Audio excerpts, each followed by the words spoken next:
Hello everyone, I'm Mr.Graveveil. Before we start, make sure to subscribe to the channel so you don't miss any videos like this. Now let's begin. My name is Mark Jensen. I'm 38 years old and I've been a truck driver for 16 years now. I've seen more empty roads and cracked highways than I care to count. And I've learned something over time: some stretches of asphalt carry more than just tire marks. When I was a kid, my dad was also a trucker. He drove across the southern states, always gone for days, sometimes weeks. I barely saw him growing up. But when he was home, he'd sit on the porch with a bottle in his hand and a 1,000-yard stare. He didn't talk much about the road, until one night he did. He had a few too many, and I was already old enough to ask the right questions. That's when he told me the real reason he quit for good. He said it was one night in Georgia that changed everything. The sun was setting when he started.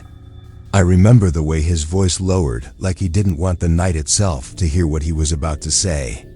It had been a long shift. He was driving through the pine corridors of southern Georgia, Highway 27. He said the sky had turned a strange color somewhere between blood and dusk, and the woods felt like they were watching. He loved that route, had done it dozens of times, but something about that evening was wrong. He gripped the wheel a little tighter, took a sip of coffee, told himself it was just exhaustion. But the silence out there wasn't like usual. It had weight. Dad said the first odd thing that happened was the radio. He always kept it on, even if no one was talking. It filled the emptiness, kept him company. That night, a familiar voice crackled through the static Ben. Another trucker he used to cross paths with on long southern hauls. "Mark, you feel that too?" Ben's voice sounded off, tense. "Something's wrong with this stretch of road tonight." My dad had chuckled, trying to shake the creeping feeling in his gut. "It's just the quiet, Ben. Playing with our heads." But Ben didn't laugh. "No man, I've driven this route for years. It's not just quiet, it's off." The forest around them felt tighter. The pines seemed taller, darker, like the road itself was shrinking. Then in the rearview mirror, my dad saw headlights. Faint at first, getting closer. The radio buzzed again. "Mark, that rig behind you, it's empty." My dad looked back. An old truck, long out of circulation, weather-beaten and loud. Its horn wailed, deep and mechanical. On the bumper, barely visible beneath the grime, was the word "Renegade." Dad froze. That truck had been totaled in an accident years ago, a bad one. He remembered the story.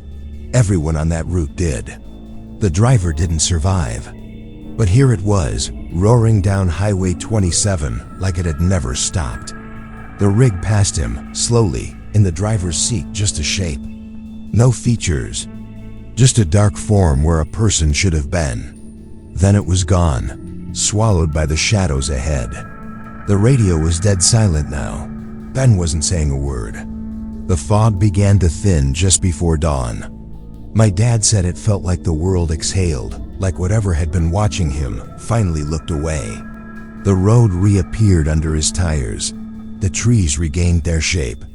The sky turned from black to a deep bruised blue. He reached a gas station about 30 miles later, pulled in, and parked. He tried the radio again. No Ben, just static. He asked around, even described the voice and the route, but no one had seen or heard from anyone named Ben. No trucker matching that name had checked in. No other rigs reported nearby. He even called dispatch. Nothing. And that was it. He never heard from Ben again. For years, he kept asking himself if Ben was ever real. Maybe it was the road that created him. Or maybe Ben was stuck back there, somewhere beyond the fog. What scared my dad the most wasn't the truck, or the woman in the road, or the whispers. It was how normal everything looked when it was over, like none of it had happened. But something had changed. He said the road didn't feel the same after that night. Even in daylight, it felt hollow, like a memory you try to forget but can't. like something was still watching in the rearview. That's when he quit. Never drove again. Never talked about it, until that one night with too much whiskey and too many ghosts. He looked at me, eyes glassy but sharp. "Mark," he said, "whatever you do, stay away from Highway 27. And I did. I always did. But sometimes when I drive late at night, I wonder if maybe I didn't.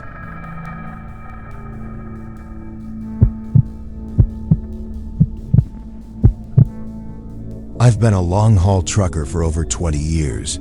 You learn to live with silence, with endless stretches of dark asphalt, truck stop coffee, and the hum of tires beneath you.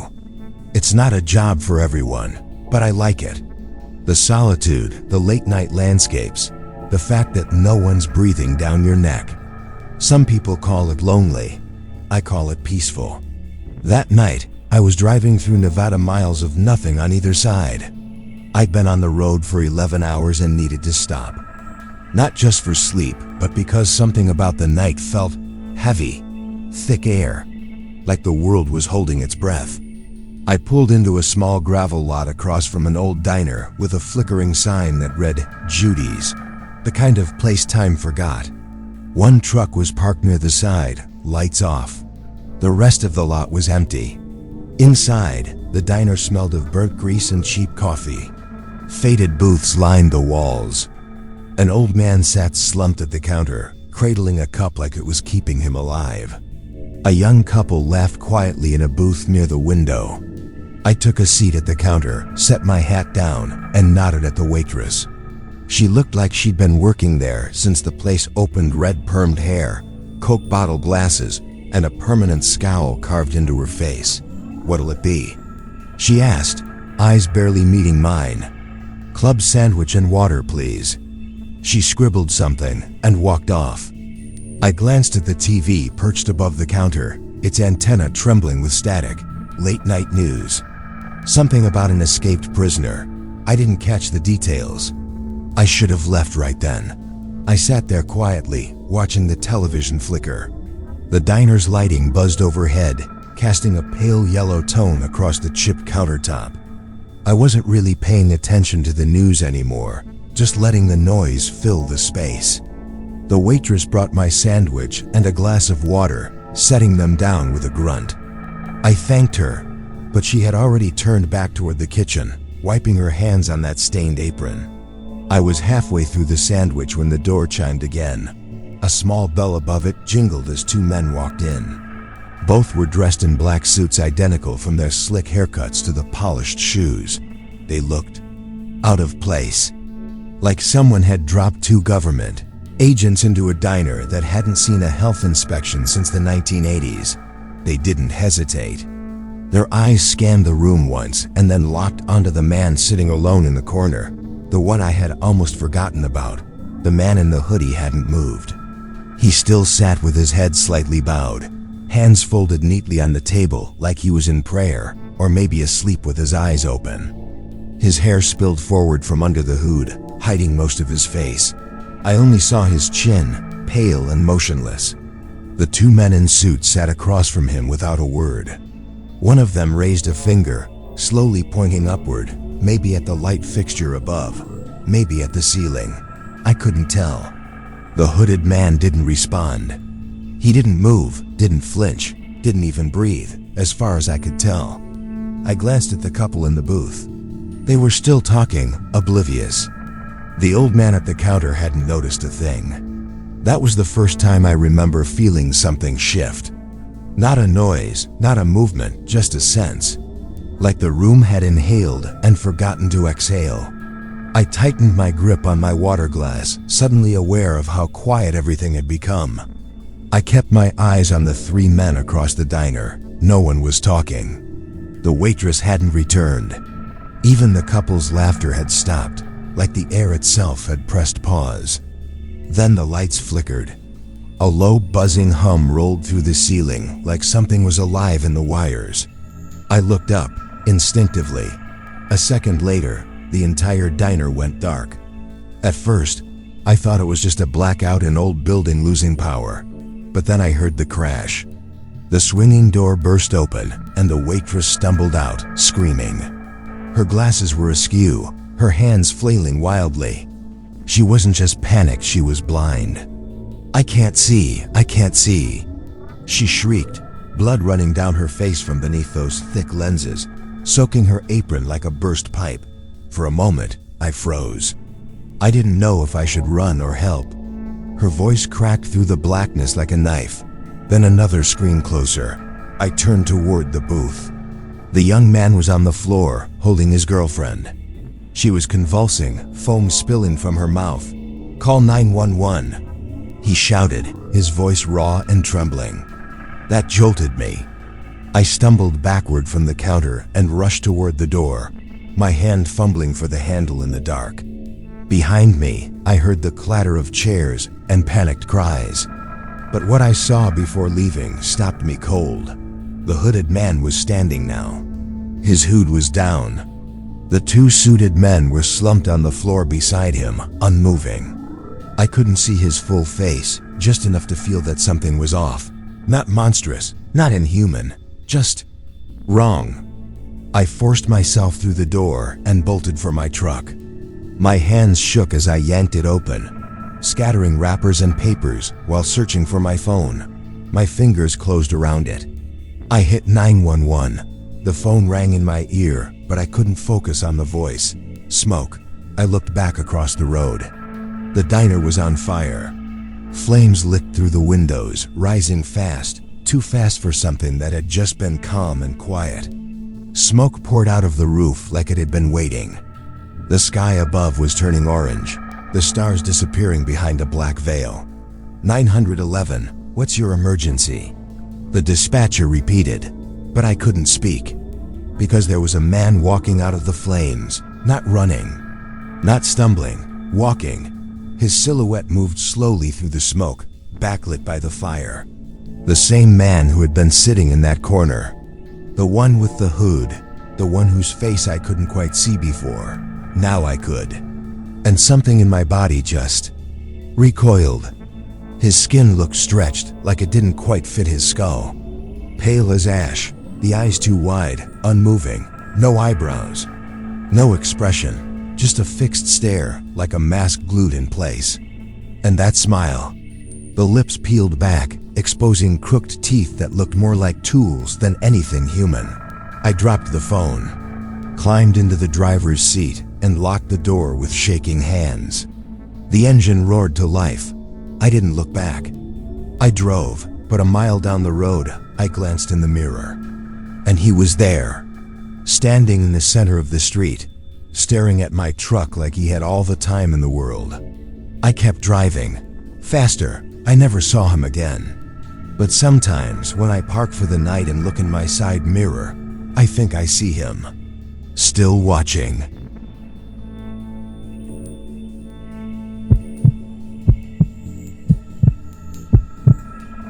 My name is Travis Reed.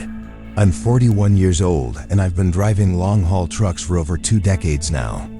If there's a stretch of road between Vancouver and San Francisco, chances are I've memorized every curve of it. I prefer driving at night, less traffic, quieter highways, just me and the hum of the engine. Some people find it lonely. I find it peaceful. Well, most of the time. You drive enough hours through empty roads and open darkness, you start noticing things that don't show up on a map. I'm not talking about UFOs or lights in the sky, though I've seen a few. I'm talking about something quieter, stranger. It started a few years back. I was heading south on the 5, just past the Oregon border. The night was clear, the moon was full, and the road stretched empty for miles. That's when I saw the first one. A woman, walking along the shoulder. Blue summer dress, arms swinging casually, like she was out for a stroll in the park. But there was no park. No rest stop. No town for at least 50 miles in either direction. She didn't react to my headlights, didn't flinch. Just kept walking with a kind of vacant smile. I passed her in seconds and told myself it was nothing, some drifter, high on something, maybe from a nearby camp. But she wasn't the last. Since then, I've seen others. Not every night, but often enough that I've started calling them something. Shoulder walkers. Always after dark. Always on stretches of road where no one should be walking. And the more you notice them, the harder it gets to ignore them. A few months ago, I had one of those nights where the road felt endless. No music, no radio chatter, just the hum of the tires and the occasional bump of uneven pavement. It was past midnight, somewhere between the border and Redding, California, when I saw her. At first, she just looked like another shoulder walker. But something about her pace slow, dragging, and her silhouette caught my attention. She was hunched, shuffling, wearing what looked like a hospital gown. Bare feet, thin frame. Her hair was white and wild, frizzy like it hadn't seen a comb in weeks. And she was smiling. Not a warm smile, more like empty. A smile you wear when no one's looking, because it's stuck that way. I should have kept going. Every instinct told me to. But something about her reminded me of my grandma. Same small stature. Same way of leaning forward, like she was always in a hurry to nowhere. So I slowed down, pulled to the side and put on my hazard lights. I grabbed the flashlight from my glove box and stepped out. The air was cold, too cold for a summer night. I walked forward, the gravel crunching under my boots. I could hear her before I could see her. She. The sound of skin dragging against road dust. She was closer than I realized. "Ma'am," I called out. "You okay out here?" No answer. Only that shuffling sound. Steady, unbothered. Then she entered the edge of my flashlight beam. And I swear, I've never felt cold like that in my life. She kept walking straight toward me. Her head tilted just slightly, like she was curious. Her arms began to rise slow, deliberate. Hands open, fingers twitching like she was reaching for something she couldn't quite grab. I stood there, frozen. My brain was screaming to run, but my legs weren't listening. "Ma'am, you need help?" I tried again.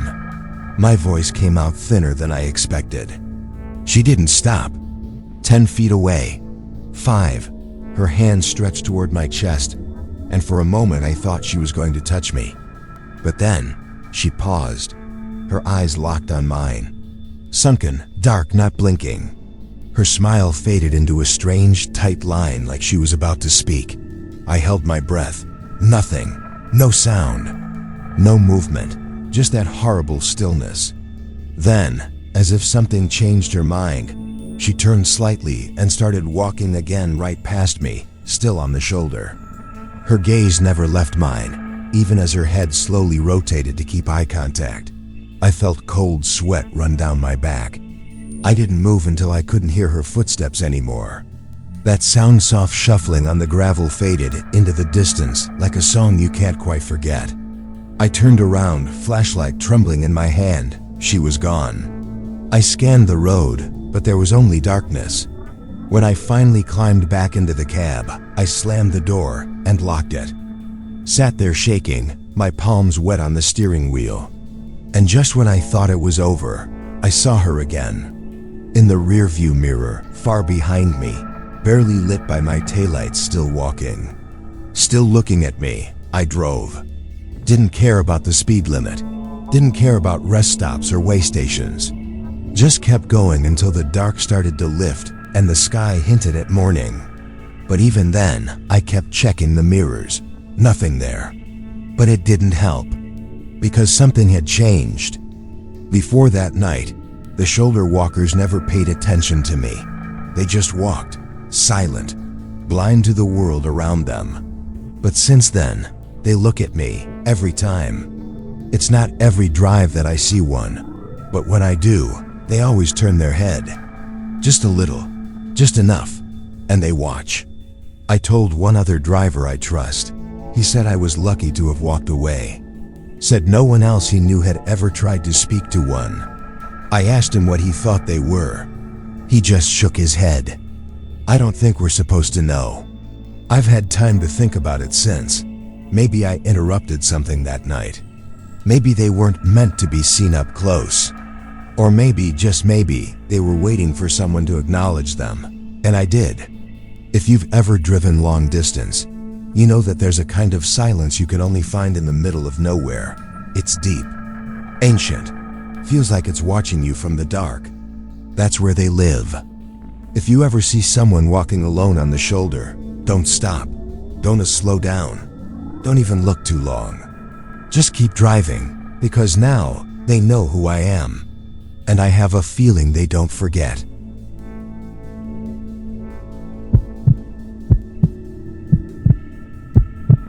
Christmas of 2007 was the first and only time my dad didn't come home. I was 13, and even though we were used to his job keeping him away for weeks, sometimes months, he always made it a point to be there on Christmas Day. That year, he wasn't.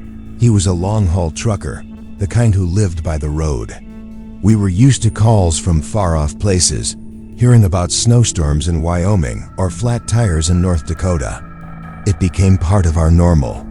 But no matter how far he went, he always found a way to be back by December 24th. Always.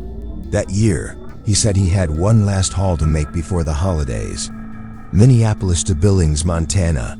He promised he'd be back on the 23rd. My mom didn't like it. A storm was moving in from the northwest, and the forecasts were turning uglier by the hour. She told him to just let it go, skip the delivery. But he smiled like he always did and said he'd beat the snow. He didn't. He was about an hour outside of Billings when he hit a hidden patch of ice on I-94. The truck lost control, slid sideways into the median, and buried itself in a bank of snow. Thankfully, he wasn't hurt, but the truck? Stuck, solid, nearly 2 feet of packed snow around the tires. The middle of the night. No cell signal. Nothing to do but sit and wait. Back home, we tried to keep the spirit alive. The lights blinked on the tree. Christmas music played softly in the background. But it wasn't the same. My mom paced more than she smiled. My sisters and I opened presents with half-hearted excitement, checking the clock between each one. Still no call. When the phone finally rang late that night, we ran to it like our lives depended on it. My dad's voice on the other end was shaky but calm. He apologized over and over for not being there. Said he was fine, just stuck. Promised to be home as soon as he could. And he was 2 days later. He came back with an armful of late presents and hugs that lasted a little too long. On the surface, everything was okay. But something was off. He didn't talk about the trip. Not really. Just said the roads were bad and left it at that. He started taking all of December off after that, every year without fail. Said it wasn't worth the risk anymore. But there was something else in his silence. A distance I couldn't quite name back then. Years later, I found out he also stopped taking routes through I-94 entirely. Would add hours to a trip just to avoid that stretch of highway. I never asked why, not until recently. Looking back now, I don't think it was just the snow that got to him. Something happened out there that night. Something that followed him home, or maybe never let him leave completely. That was the year my dad didn't come home for Christmas.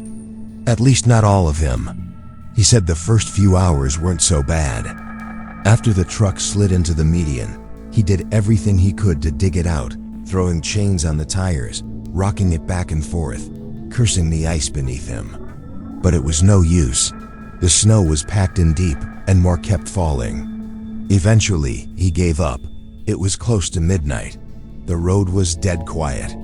No headlights, no tire tracks, just the hiss of wind moving snow across asphalt. He tried the radio static, tried his cell no bars. He was alone. He crawled into the sleeper cab, still layered up in his coat and gloves. He kept the engine running for heat, flipped on his little portable DVD player, and tried to lose himself in a movie. He told me he could have kept trying to get the truck free, but something in him said to wait, rest. He was exhausted. He drifted off not long after, but when he woke up, everything had changed. The silence was different, thicker somehow. The cab was dark, and the cold bit into him the second he opened his eyes. The engine had died. He slid into the driver's seat and turned the key. The dashboard lights flashed like fireworks, every warning light on at once. The engine coughed, sputtered, then roared to life, but it didn't sound right. He said it was like listening to a dying animal. Metal grinding, fluid boiling, gears slipping. He turned it off after just a few seconds, afraid he'd destroy the engine completely. He stared out into the snow, considering whether he should step outside again. He didn't want to. But something about that silence made it worse to stay still. So he bundled up again, opened the door, and stepped down into the snow. It was deeper than before, brushing against his knees. The cold hit him like a slap. He said even his breath sounded loud. He walked around to the front of the truck and opened the hood. A blast of steam poured out, stinging his face. When it cleared, what he saw didn't make sense. The engine bay was a mess. Oil splattered across the inside of the hood. Coolant had sprayed everywhere. But what caught his eye was the oil pan. It was shredded, not cracked. Shredded like someone had gone at it with a fire axe. Deep gashes, ragged metal, oil soaking into the snow below. He crouched, peering underneath. That's when he noticed the trail. A line of oil in the snow, leading away. Away from the truck. Toward the tree line. And next to it, prints. They weren't boot prints. They were bare. Human-shaped, but off somehow too long, too narrow. The toes splayed like fingers. Just a few of them, but enough to freeze him in place. Then something moved behind his trailer. He didn't see it clearly, just motion, fast and low. 2 legs, definitely not 4. It wasn't an animal. He said his body didn't know what to do. His heart pounded, fists clenched, but his feet stayed rooted in the snow. For a moment, he just stared at the space where it had disappeared.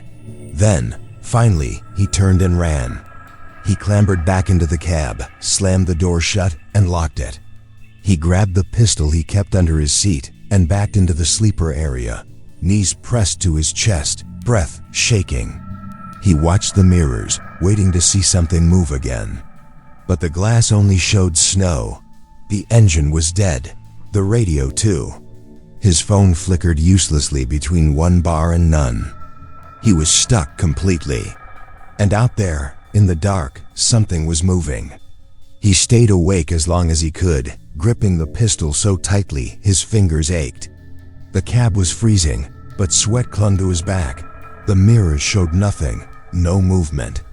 Just snow swirling in the dark. Time passed strangely. He checked his phone. 12:08 a.m. Minutes felt like hours. The cold made his thoughts blur, but the fear kept his mind locked on every little sound. And then he heard it. A thump. Faint, but distinct. Above him, he held his breath. Another thump. Then another, steady, deliberate. Something was moving along the top of the trailer. Heavy steps, spaced apart. Not wind. Not snow. Wait. He raised the gun, aiming upward, even though there was nothing to see. The sound moved forward, closer to the cab, step by step. He could almost feel the pressure above his head. Then silence. He waited, seconds stretching into minutes. His arms trembled from holding the gun, but he didn't lower it. Nothing happened. No more footsteps.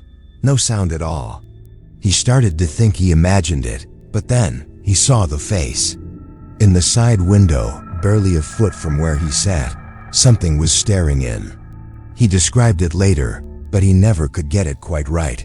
Human-like, but pale, stretched, wrong. The eyes were deep and black, too wide apart. The skin looked slick, almost reflective. No breath on the glass. No expression. Just watching, his body locked up. His brain screamed, but nothing moved. Time stood still. Then something in him snapped, and he pulled the trigger. The bang inside the cab was deafening. Muzzle flash lit the space like lightning. The window cracked, but the face was gone, vanished like smoke. For a moment, he thought maybe he'd hit it. But when he crept forward and looked out again, there was nothing. No blood, no tracks. Just the bullet hole in the glass and snow beyond. He sat there numb. shaking, confused. His breath came fast and shallow.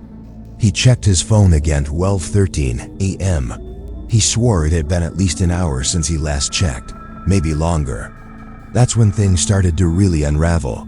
He tried to call again. No luck. The phone flickered, rang once, then cut out. He turned the ignition again, hoping maybe the truck had recovered. Nothing. Dead. He counted out loud, trying to measure time. 60 seconds passed. He did it again and again. Still, the clock didn't move. He kept counting, desperate to prove to himself that time wasn't broken. It took 386 seconds for the clock to change. The cold started creeping deeper. Not just on the outside, inside his head too. He couldn't think straight. The silence was so complete, it felt like pressure, like something was pressing down on the cab from all sides.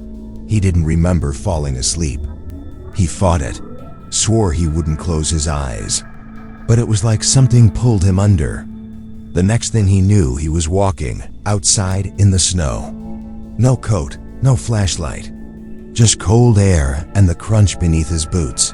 He wasn't in control. His legs moved, but his brain lagged behind. The darkness around him was endless, broken only by the pale reflection of snow. Trees loomed, and he realized he was no longer near the road. Panic surged through him. He stopped walking, heart racing. Where was the truck? Where was the highway? Then he saw it. Something in the woods, crouched low, watching him. Not hiding, just waiting. Its shape flickered in and out of the shadows like a trick of the eye, but it was there. He ran as fast as he could. Branches tore at him. Snow dragged at his feet. He didn't look back. Whatever it was, he didn't want to see it again. Branches scraped his face. His lungs burned with cold. The woods were endless, unfamiliar, and wrong. He didn't know how far he had run or how long. His breath came out in sharp bursts, each step crunching into deeper snow. But then, he smelled smoke. Faint, but unmistakable. A hint of burning wood drifting on the air. He pushed forward, hoping it wasn't a hallucination. Maybe someone could help. Maybe he wasn't alone. The trees parted, revealing a small clearing. In the center, a cabin. Rough wood, slanted roof, a faint glow from the windows. Smoke curled lazily from the chimney. He didn't think. He ran to the door and knocked hard, nearly shouting. The door cracked open an inch, and the barrel of a shotgun met his chest. "Who are you?" a voice asked. Low, cautious, older. He raised his hands slowly. "Please, there's something out here." The man stared for a moment, eyes narrowing. Then he glanced past him, into the trees. His face changed, subtle but noticeable. Not fear exactly, more like recognition. He stepped back, opening the door wider, and motioned him inside with the gun still up. "Sit," the man said, pointing to a chair by the wall. He obeyed. The warmth inside hit him like a wave, but he was too shaken to appreciate it. The man locked the door, then peered out one more time before pulling the curtain. Silence fell between them for a few moments. "You look like hell," the man finally said. He had a rugged face, lined deep by age and weather. His eyes were sharp. "My truck broke down. Blizzard hit. Something's wrong out there." The man studied him. "You didn't see the lights?" He shook his head. "What lights?" The man didn't answer right away. Instead, he poured water into a mug and handed it over. "My name's Duncan," he said as he sat down across from him. "I've lived out here near 50 years. This place belonged to my grandfather. Ain't much, but it's mine." Duncan didn't ask more questions. He just let him talk. "And my dad did." He told him about the road, the engine, the prints, the face. Every detail, even the dream, though he felt foolish saying it out loud. Duncan listened quietly, nodding slowly. He didn't interrupt. After a long silence, Duncan spoke. "There are things in these woods. Been stories for generations." "Stories?" my dad asked. Yeah, Duncan replied. Strange disappearances. People seeing things that weren't supposed to exist. Time doing things it shouldn't. He paused, tapping his fingers slowly on the table. Some folks talk about a group that used to live out here, Old Tribe. Not much known about them. Called them the Apulkari. Even the other tribes kept their distance. Apulkari? They say they weren't right. Did things to the land to people. Some say they weren't even human. Others say they made something that still lives out here. Copies of people. Things that look close enough but aren't. My dad sat there, heart pounding again. What I saw, it wasn't right, Duncan nodded. No, it never is. The fire crackled between them. Outside, the woods were silent, but not in a peaceful way. In a way that pressed against the cabin walls. You're lucky you found me, Duncan added. Not many do. They said little else that night. Duncan let him sleep on a cot in the corner, shotgun leaned by the door. The last thing my dad remembered before sleep took him again was Duncan walking past the window and stopping. Just watching. Morning came gray and silent. Snow clung to every branch like frostbite. My dad woke on Duncan's cot with stiff limbs and a pounding headache. For a few seconds, he forgot where he was. Then it all came rushing back. Duncan was already dressed, sipping black coffee, shotgun slung over one shoulder. Let's get you back to that rig, he said. They left in Duncan's diesel pickup, cutting through the snow like it was water. No one else on the road. No plows, no tracks. Just untouched white, like the world had reset itself overnight. When they reached the truck, my dad froze. It looked worse than before. The windshield was shattered. Tires slashed deep enough that they'd have to be replaced entirely. The front of the cab was torn open, engine parts scattered like metal bones. But nothing was missing. Not one thing stolen, just destroyed. No animal had done that. No person either, not unless they were trying to send a message. But what kind of message comes without a trace? Duncan didn't say much. He helped take photos for insurance, then drove my dad into the nearest town where he could arrange a tow. A few days later, the truck was hauled back, and eventually, so was he. He got home just before New Year's. Mom cried when she saw him. The rest of us kept quiet. He looked thinner, grayer, even. Like whatever happened out there hadn't entirely let go of him. He never went near I-94 again. Never spoke of the face. And every December, like clockwork, he took the month off. I didn't learn the full story until years later, sitting on his back porch, after the kids had gone to bed and the whiskey had started to burn a little warmer. He told it slowly, quietly. Not like a story he'd rehearsed, but like something that had waited too long to come out. I believed him. I believe him still. Not because every part makes sense, or because it fits neatly into something I can explain.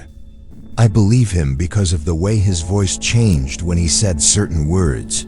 Because of the way he kept glancing over my shoulder, like he expected to see something standing there. He told me that between the crash and when Duncan brought him to town, 3 full days had passed. He'd thought it was 1, maybe 2 at most, but he had no explanation for the time missing. Neither did Duncan. He said time didn't work right out there. And sometimes even now, he thinks it still doesn't. Duncan passed away in 2019. They kept in touch over the years, but my dad never saw him again after that night. Sometimes he'll pull out the old printed photos from his phone ones he took of the engine damage, the trail in the snow, the broken window. They're grainy, hard to read, but he stares at them like they still hold answers. I asked him once, just once, "Do you think it followed you?" He didn't say yes, but he didn't say no either. Just looked past me again, out toward the woods behind the house.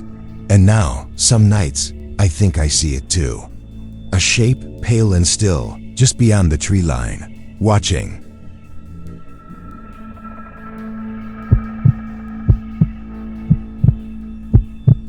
My name is Mark. I used to drive trucks across the country long nights, open roads, decent pay. I got into it because of my dad.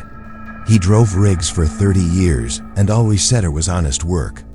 Told me you're your own boss out there, breathing fresh air, making real money. I believed him. And for a while, he was right. I passed my tests right out of high school. Got licensed, found a company, and hit the road. The first couple of years were everything I'd imagined. Long stretches of empty highway, late-night diners. That quiet peace you get when it's just you, the road, and the hum of the engine. Sometimes I'd go days without really speaking to anyone, and honestly, I liked it that way. But I'm not sure I'll ever get behind the wheel again after what happened. It was a winter run. Nothing out of the ordinary, just another late delivery, heading back home through a stretch of Route 229. It was around 2 a.m., and traffic had all but disappeared.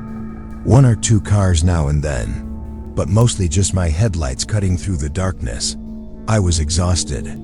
The kind of tired where your thoughts start floating around on their own. The radio had cut out a few miles back, and I didn't have cell service out there. Just the occasional road sign and the endless line of pine trees rushing by on either side. Then something strange. I caught a flash of light in the side mirror. Headlights, I thought. But when I looked again, they were gone. No passing car, no taillights. Just the black ribbon of road stretching behind me. Probably a trick of the eyes, I told myself.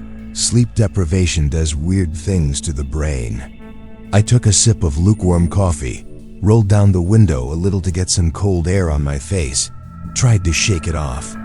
But about 10 minutes later, it happened again. This time, a little brighter.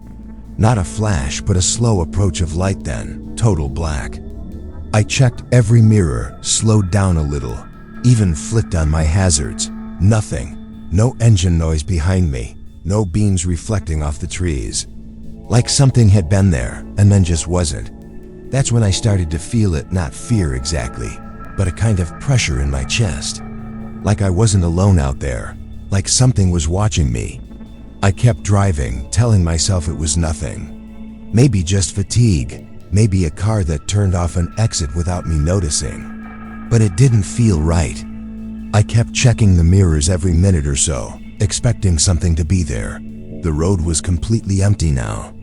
No signs of life, no headlights on the horizon, not even the glow of a far-off town. Just me, the asphalt, and the sound of tires on cracked winter pavement. That's when the radio cut back in. It came alive with a sudden burst of static loud enough to make me jump. I reached for the knob, but before I could turn it off, something flickered through the noise. Not music. Not a voice I could recognize. It was like whispering. Garbled and layered, like 10 people trying to talk at once underwater. I froze for a second, listening, trying to make out any words. Then it was gone. Dead air again. I tried to laugh it off. Switched the radio off completely and muttered something like, "That's enough of that." But then I saw it. A figure just off the side of the road, standing still between two trees, maybe 100 yards ahead. I barely had time to react before my headlights swept past it. When I looked in the mirror, there was nothing there. No movement, no reflection, just trees and shadows. I wanted to believe I imagined it. I needed to. But my hands were tightening on the steering wheel, and I realized I was holding my breath. The air in the cab felt heavier, the kind of silence that isn't just absence of sound, it's weight. Like the quiet is pressing against your skin. Then came the sound. A sharp metallic clink, like something hitting the trailer, not big but solid. One hit, then another. I tapped the brakes and eased over to the shoulder. Every instinct in me said not to stop, but I needed to see what it was. Maybe something came loose. Maybe I hit a branch and it bounced under the trailer. I stepped out into the cold with my flashlight, boots crunching on the frozen gravel. The beam scanned the length of the trailer, nothing unusual. Until I saw them, tire marks, behind my truck. But not mine. A second set, wide, shallow, and fresh. I stood there staring at the tire tracks for way too long. They didn't make sense. They were too close, almost tailing my rig, but I hadn't seen a single car for miles. No engine, no lights, no sound. And then, they just stopped. Right behind my trailer, like whatever had been there just vanished. I swept the flashlight around again. The trees loomed on both sides, unmoving. Nothing moved, no sound, not even wind. I forced myself to walk back to the cab. The steel of the door felt colder than it should have been. My hands were shaking as I climbed up and slammed it shut behind me. The engine didn't start. I turned the key again. Nothing but a slow click. Then the lights inside the cab flickered once, twice, and went dark.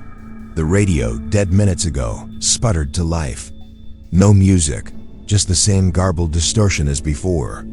Layers of whispers, overlapping and glitching. It wasn't a language I knew, but something in it felt wrong. Like it wasn't meant to be heard. My heart was hammering. I reached for the key again, same result. That's when I saw movement in the side mirror, just a flicker. Like someone stepping out from the trees, then stepping back in. I held my breath, staring at the glass, waiting for it to happen again. Nothing. I locked the doors, crawled into the sleeper, and turned off every light. The silence was unbearable. The kind that made you start hearing things that aren't really there. I sat on the bunk with my knees pulled up, trying to slow my breathing. And the mirror shifted. Not by much, but enough. It was angled differently now. Like someone had touched it from the outside. I didn't dare look out again. The next few minutes, or maybe it was hours, I'm not even sure. Time lost shape. I remember blinking too slow. My eyelids felt heavy. I was telling myself not to fall asleep, but my body wasn't listening. The last thing I remember before everything went dark was the sound of gravel under boots, close, right outside my door. I woke up on my back, lying on the cold asphalt. My head was pounding, and for a few seconds I didn't know where I was. The sky above me was pale, gray, with the faint hint of dawn just starting to break. My breath came out in short, shaky clouds. My fingers were numb. Then I saw my truck. It was a few yards away, tilted at an odd angle. The driver's side door was wide open. The engine was off. The headlights were shattered, glass glittering like frost in the dim light. I pulled myself to my feet, dizzy, legs trembling. I stumbled toward the cab. No signs of struggle, no blood, nothing missing, just open. Like I'd climbed out calmly and laid down in the middle of the highway, which made no sense. I didn't remember getting out. I didn't remember falling asleep. I didn't remember anything after the footsteps. The tow truck came a few hours later. The mechanic didn't say much, just looked at the truck, then at me, and asked if I'd fallen asleep at the wheel. I told him no. I told him something happened out there. He didn't believe me. No one did. They ran scans at the hospital, had trauma, mild dehydration, stress. Extreme fatigue can cause vivid hallucinations, they said. You're lucky to be alive. But I wasn't hallucinating, not all of it.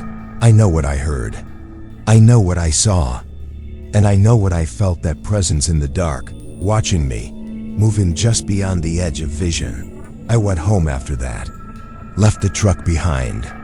I haven't accepted another delivery since. I don't drive past sundown anymore.